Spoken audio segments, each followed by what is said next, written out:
warahmatullahi wabarakatuh. Perkenalkan, nama saya Sri Wahyuni dengan NIM C1B022158 dari Program Studi Manajemen Fakultas Ekonomi dan Bisnis Universitas Jambi. Adapun tujuan saya membuat video ini adalah untuk memenuhi tugas mata kuliah Manajemen Mutu Terpadu dengan dosen pengampuh Bapak Bambang Purnomo SEMM. Di sini saya akan bahas mengenai analisis kasus PT Hyundai Indonesia. Analisis kasus PT Hyundai Indonesia. Ada beberapa masalah yang dihadapi oleh PT Hyundai Indonesia pada saat ini. Hasil analisis ini menunjukkan penyebab penurunan penjualan mencapai hingga 31%. Penyebab turunnya penjualan adalah karena kualitas yang menurun, banyaknya pesaing, buruknya pelayanan karyawan terhadap pelanggan, dan kurangnya kreativitas dalam penggunaan metode pemasaran. Berikut hasil identifikasi PT Hyundai Indonesia jika ditaruh pada diagram fishbone. Yang pertama yaitu mesin. Letak permasalahannya pada pengereman, sering terjadi kecelakaan karena rem macet, lalu kurang efisien yang menyebabkan boros BBM. Yang kedua, letak permasalahannya adalah pada staf yang kurang ramah dan lamanya waktu perbaikan karena kurangnya karyawan di bengkel. Yang ketiga, lingkungan. Letak permasalahannya yaitu karena banyaknya pesaing, permintaan pasar.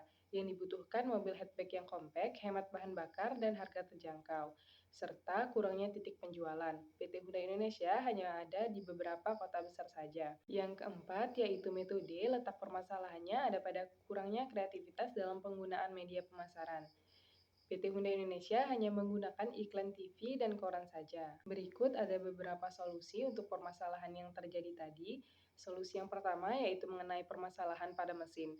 Ini bisa terjadi jika kualitas mesin yang dipilih buruk sehingga timbul masalah seperti boros BBM. Kita harus tahu apa yang menyebabkan boros. Apakah letak kesalahan pada kita karena kualitas mesin yang dipakai kurang tepat, atau penyebab boros BBM itu timbul karena cara pengguna mengemudikan mobil menjadi faktor utama membuat konsumsi bahan bakar boros.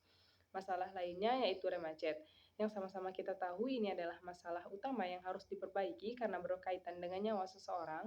Oleh karena itu, kita harus memperbaiki mesin dengan kualitas yang terjamin. Namun ini juga bisa terjadi karena ketidaktahuan atau kelalaian karyawan saat proses pembuatan mobil tersebut. Oleh karena itu, sebaiknya adakan pelatihan dan pengembangan untuk karyawan agar dapat meningkatkan kualitas produk kita.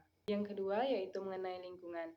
Banyaknya pesaing seperti Yoyoda, Suzuki, dan Mestishiba yang dilirik pasar pasangan muda sekarang, yaitu mobil hatchback yang kompak, hemat bahan bakar, dan juga harga yang terjangkau. Jika kita bisa membaca peluang apa yang dibutuhkan oleh customer, kita dapat meningkatkan presentasi penjualan perusahaan kita.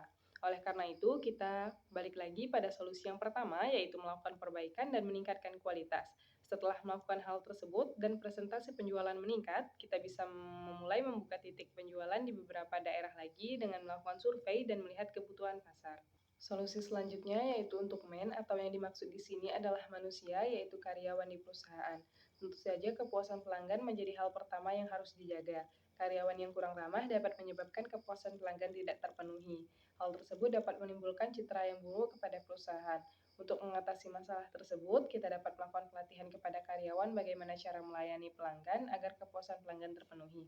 Lalu kita bisa meminta kepada pelanggan yang datang untuk memberikan bintang kepada karyawan yang bertugas sebagai bentuk memberikan nilai terhadap karyawan.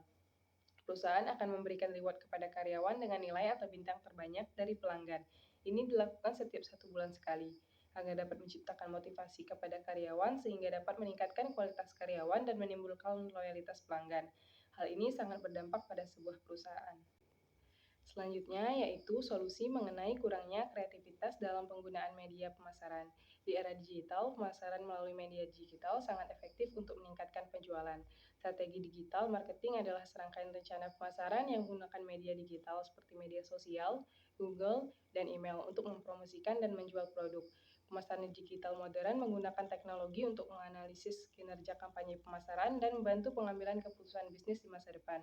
Berikut adalah 5 strategi digital yang efektif untuk meningkatkan penjualan. Yang pertama adalah mengoptimalkan search engine optimization, yang kedua content marketing, yang ketiga menggunakan pay per click, yang keempat memanfaatkan media sosial marketing, yang kelima menggunakan email marketing.